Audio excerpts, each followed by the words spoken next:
Vamos a continuar con la palabra de este domingo, Evangelio y Vida. Vamos a darle la bienvenida al Padre Sandro. Padre Sandro, pues cómo lo ha ido en este tiempo de Pascua, y queremos que nos podamos todavía guiar esta palabra del Señor. ¿Y qué nos parece? ¿Qué nos parece en este tiempo de Pascua? Muy buenas noches, Padre, muy buenas noches, Padres, a ustedes que nos siguen a través de Católica TV, a través de Radio Salesiana, evidentemente, tercer domingo de la Pascua, de Resurrección, un tiempo de gracia, un tiempo realmente de gozo para nosotros, porque renovamos nuestra esperanza, y en la consigna del Señor que hoy nos dice, remen mar adentro. La figura de la barca siempre ha sido una figura de la Iglesia, sobre todo de las primeras comunidades, para que, siguiendo la voz del Maestro, nos adentremos a la realidad del mundo para transformar el mundo. Esa es la misión del cristiano, esa es la misión de aquel que ha tenido esa buena noticia en su vida. Padre Esteban, ¿qué te parece esta trilogía de Juan? En muchos momentos Juan insiste con esta relevancia sobre una y otra vez algunos aspectos. El anterior fin de semana hablábamos, por ejemplo, del saludo de la paz. La paz esté con ustedes, la paz esté con ustedes, la paz esté con ustedes, el encuentro de Jesús con los discípulos. Ciertamente no es solamente la manera de redactar del autor, sino el énfasis que le quiere dar, como en este caso cuando se acerca a Pedro, Simón, hijo de Juan. ¿Me amas? Ante la respuesta, apacienta mis ovejas. La pastoral, Padre Esteban, algún momento compartíamos, al final de cuentas no es una catequesis solamente, no es llenarles de doctrina, sino la pastoral debería ser precisamente mostrarles ese amor que Dios nos tiene. Y por eso la respuesta de Pedro es fundamental en la vida del creyente. ¿En qué medida nosotros nos acercamos, pero en esta relación de amor, ante la presencia de Cristo que ha vencido a la muerte y al pecado?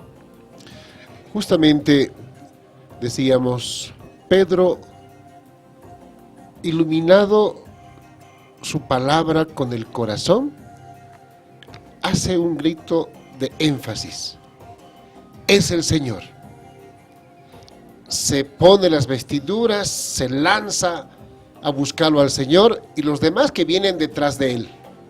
Detrás de él, un poquito observando, admirados de lo que estaba pasando en ese momento. Pero Pedro va al encuentro del Señor.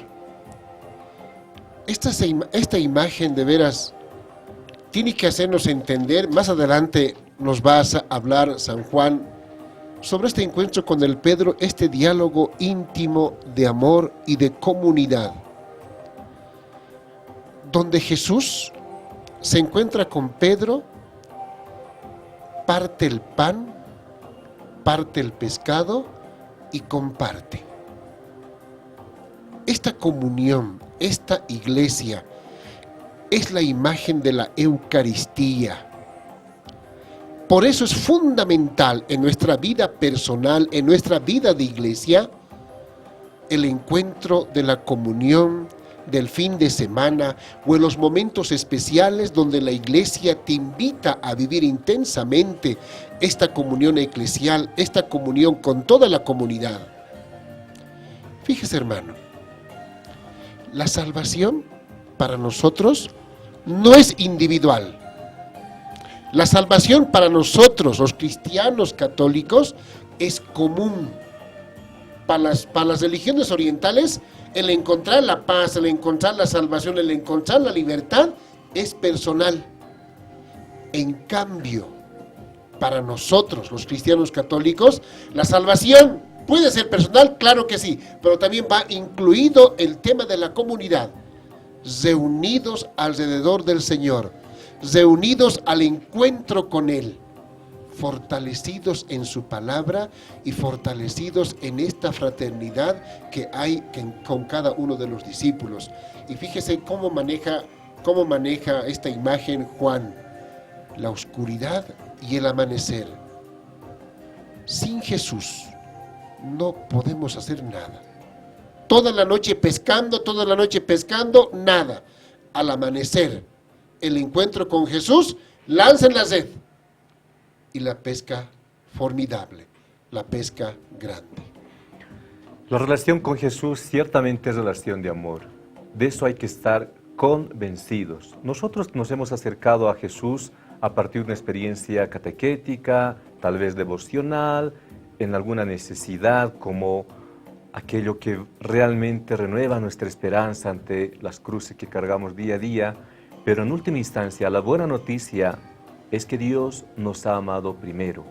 Y por eso esta pregunta que le hace a Pedro, que le hace a la iglesia, es permanente, pero también exige una respuesta permanente, una respuesta de amor.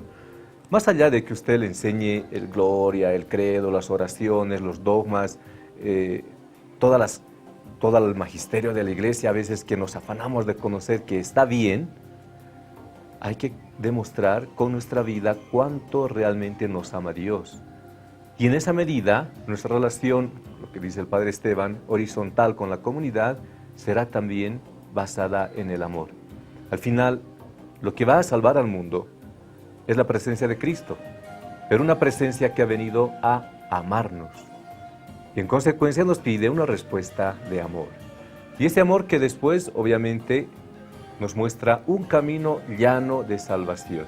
Y uno de los aspectos que ya mencionaba el Padre Esteban tiene que ver con la comida. Padre Luis, el Señor prepara, dice, las brasas. Es tan tierno el relato de Juan, pero también tan profundo, para que después de la pesca, después del trabajo, después de renovar su esperanza en Dios, porque ellos mismos no habían logrado la pesca, cuando Jesús les dice que sigan e insistan, que sean perseverantes, regresan, dice, con tantos peces que casi se rompía la red. Pero el Señor les estaba esperando con el alimento. ¿Qué significa para nosotros sentir esa presencia de Dios que nos ama, que nos acoge, que nos libera, que nos acompaña, pero también que nos alimenta? Pienso que deberíamos de accionar como Juan, ¿no? Cuando le dice, es el Señor, está ahí. Antes no lo han podido reconocer, pero Juan le reconoce, le dice, es el Señor. Y Pedro, pues con toda alegría, se mete al agua y va, ¿no? Y Jesús, con mucho amor, como tú dijiste, pues ese amor de pastor. O sea, una de las condiciones para ser buenos pastores dentro de nuestra iglesia es justamente amar a Cristo, ¿no? Amar, sin condiciones, ¿no? Incondicionalmente, amar a Cristo. Sin ver nuestro porvenir, nuestra personalidad, sin ver nuestra familia, es decir, dejar todo para Cristo. O sea, una de las condiciones fundamentales para ser un buen pastor es amar, como Jesús nos dice, ¿no? ¿Me amas? ¿Me quieres? ¿Amas a la iglesia? Le pregunta, ¿amas? Entonces, es este mismo Jesús el que nos está esperando con el pez y con el pan, ¿no? Es la Eucaristía que representa la iglesia, ¿no? Esta Eucaristía que es el pez, que va a ser luego la multiplicación, es el pan el que va a partir para el mundo, pues es ese Cristo que ya nos da esa multiplicación, esa Eucaristía tan rica, tan hermosa. Y nosotros como los peces, ¿no? De los 153 peces, que debemos amar a Jesús, que debemos amar a la iglesia. Entonces es ahí cuando pues nosotros tenemos que acercarnos a este Jesús del alimento del pez, del alma, y el alimento de la vida, porque Él estaba presente ahí, ¿no? El alimento de la vida, ya no de la muerte, sino de la vida misma, ¿no? Esa vida que tiene que ser regocijada, no tiene que ser triste, de dolor, de muerte, sino de vida misma, ¿no? Entonces, un signo tan importante que es la Eucaristía, que Jesús nos espera en la Eucaristía. Puede ser todos los días, todos los domingos nos espera, pero de una Eucaristía viva, no triste, no teórico, como tú dijiste, no solamente que sean dogmas, sino de una Eucaristía vivida, sentida, compartida, y pues evangelizadora también, ¿no? Este alimento que se nos da en la Eucaristía no es una metáfora, es una experiencia existencial, es una experiencia de amor. Y si usted ha tenido la experiencia, se da cuenta de lo que estoy hablando, porque participar de la Eucaristía, más allá de cumplir con el precepto dominical o las distintas experiencias, sobre todo en nuestra forma de religiosidad, de fiestas, de prestes, devociones, o en algún caso de recordar a los difuntos, es donde la gente está más motivada a ser parte de la celebración eucarística, pero realmente es un alimento de vida la presencia de Cristo. Nos alimenta con su palabra, nos alimenta de manera privilegiada en el sacramento eucarístico, porque se da con su cuerpo y su sangre la manera gloriosa de haberse quedado en medio de nosotros para alimentar nuestro cuerpo y nuestro espíritu. Y es la figura que nos presenta Juan. El Señor siempre está esperando, pero es una espera activa, es una espera para seguir construyendo esta realidad del reino de Dios en medio de nosotros. Pero el Padre Luis insistentemente nos dice, de por medio es el amor, necesariamente.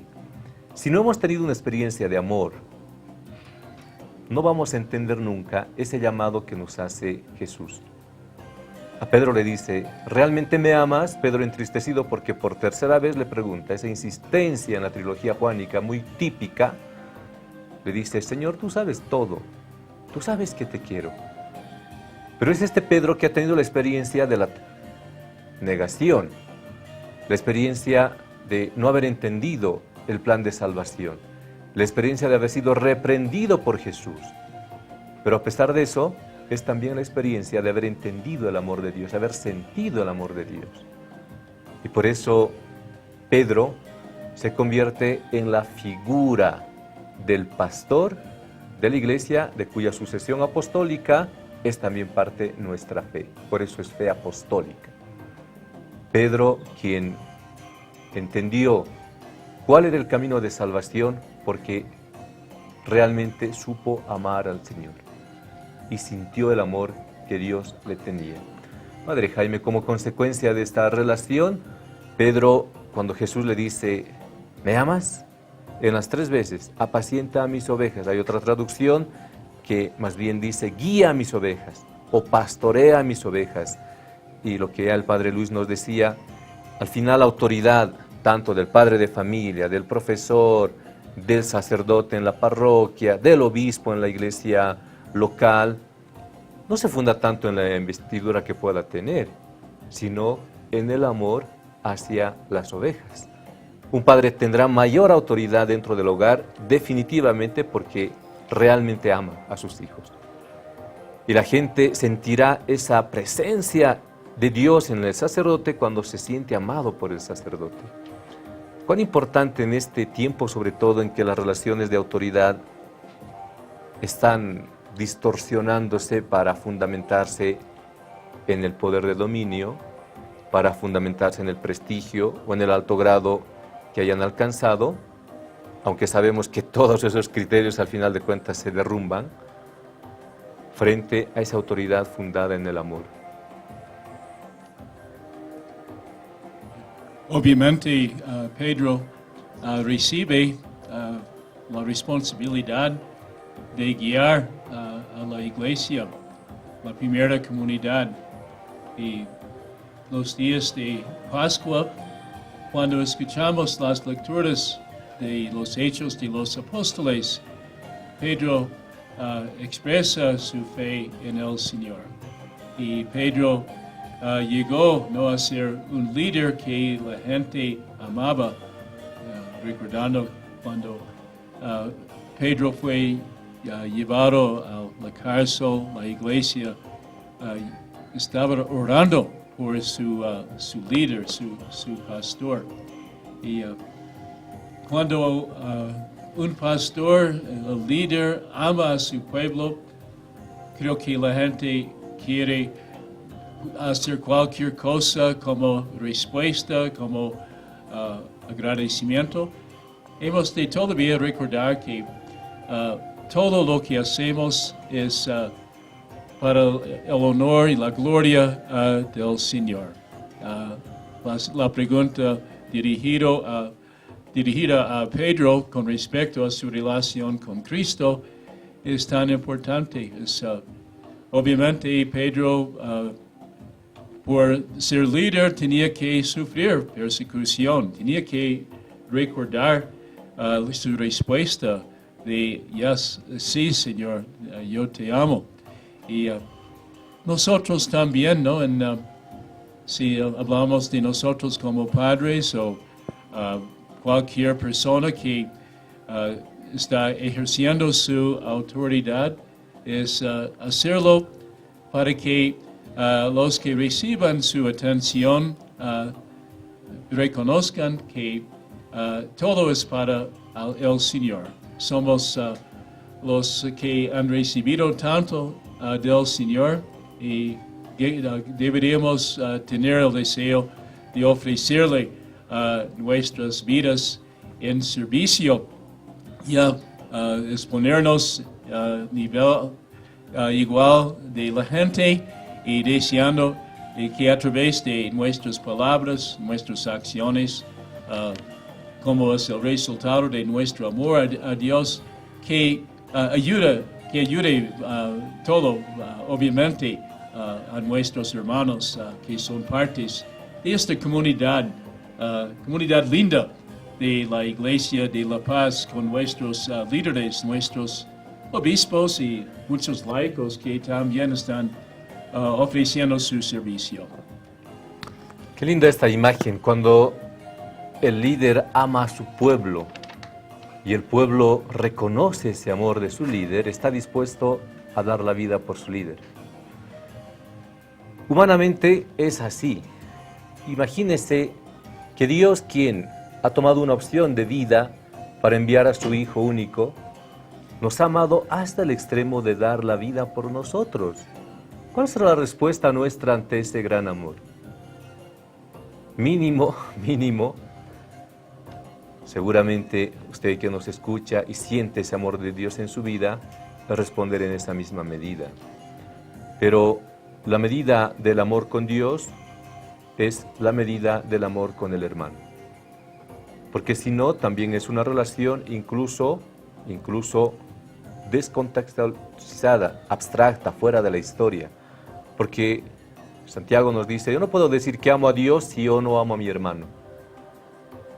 Al final de cuentas, esa relación con Dios se explicita en la relación con el hermano, con el prójimo, con el otro. Y de manera particular quienes tenemos responsabilidades. Usted que es padre de familia, que no le tengan miedo a sus hijos, que le amen sus hijos. Eso tiene que buscar como padre de familia. Tiene que sentar autoridad, es verdad, pero que su autoridad no se funde en el temor, sino que se funde en el amor. Es más fácil a un niño educar con amor que educar con castigos, con recompensas o, en el peor de los casos, con violencia. Pero en todas las relaciones humanas, el sacerdote, repito, tiene cierta autoridad, si es que lo tiene, en una comunidad de fe, no por la investidura, sino porque la gente se siente amada y quiere responder en esa medida. Y en todas las relaciones. Por eso, la manera como Dios se presenta, amándonos hasta dar su vida por nosotros, realmente es el camino de salvación. Sin embargo, esa entrega no es condicionada, pero necesita una respuesta. Pregúntese, ¿cuál será su respuesta para este tiempo de Pascua? ¿Cómo vamos a responder al amor de Dios? Hoy el Señor nos pregunta siempre, como a Pedro, a ti, ante quien me revelo, ante quien me manifiesto de tantas maneras, ¿realmente me amas? ¿Y cuál será la respuesta que vamos a dar? Vamos a una pausa, regresamos con Evangelio y Vida.